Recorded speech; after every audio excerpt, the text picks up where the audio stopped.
Pernah gak sih kamu dan pasangan selalu ribut sebelum tidur? Atau merasa masalah yang gak selesai justru bikin tidur gak nyenyak? Ternyata masalah ini bisa memengaruhi banyak hal dalam hubungan, termasuk kehidupan seksual kita.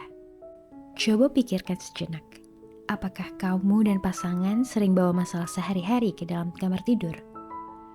Mungkin masalah pekerjaan, urusan keuangan, atau perbedaan pendapat tentang hal-hal kecil sering menjadi pemicu pertengkaran sebelum tidur.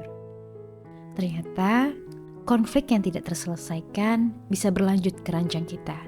Ketegangan yang masih ada di kepala atau hati bisa membuat kita nggak nyaman dalam berintim. Bahkan bisa memengaruhi gairah.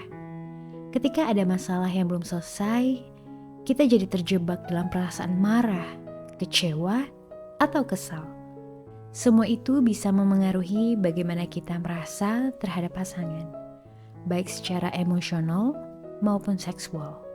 Hubungan seks yang sehat itu berawal dari komunikasi yang sehat.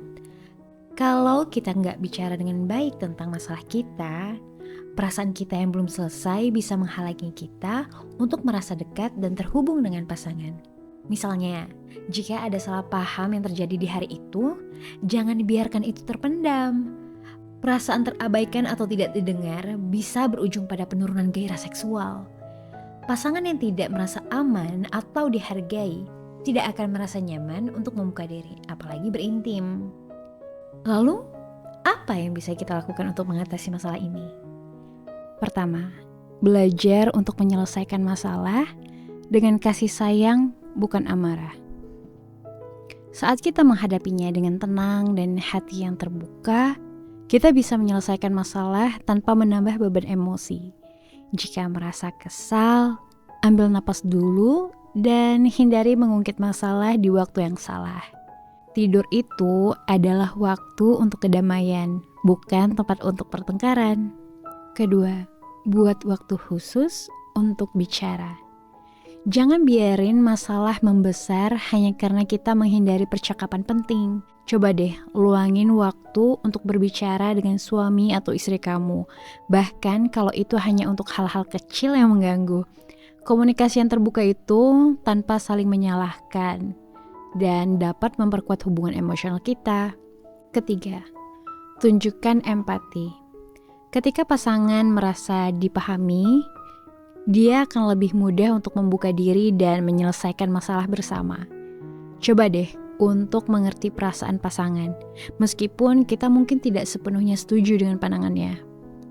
Keempat, praktikkan kebiasaan positif sebelum tidur. Misalnya, saling mengucapkan terima kasih, memberikan pelukan, atau sekedar berbagi cerita ringan. Kebiasaan ini bisa membantu menciptakan suasana yang hangat dan mengurangi kemungkinan terjadinya konflik. Dan dalam banyak ajaran, kedamaian dalam rumah tangga tuh sangat dihargai. Kan pernah tuh kita mendengar bahwa sebaik-baiknya manusia adalah yang paling baik kepada pasangannya. Nah, dalam konteks ini, berbuat baik kepada suami atau istri bukan hanya dengan kata-kata, tapi juga dalam cara kita menyelesaikan konflik. Kita itu diajarin untuk berlaku baik kepada pasangan dengan cara yang baik.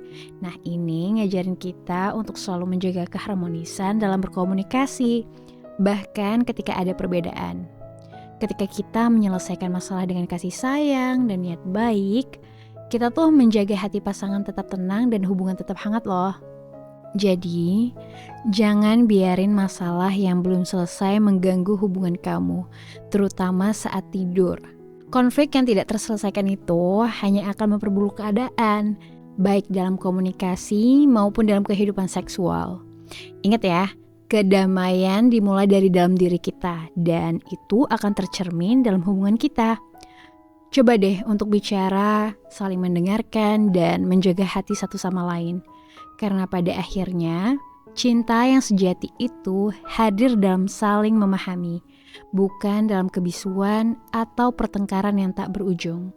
Oke, sampai jumpa di video selanjutnya. Semoga tidurmu malam ini penuh kedamaian dan hubunganmu makin penuh cinta.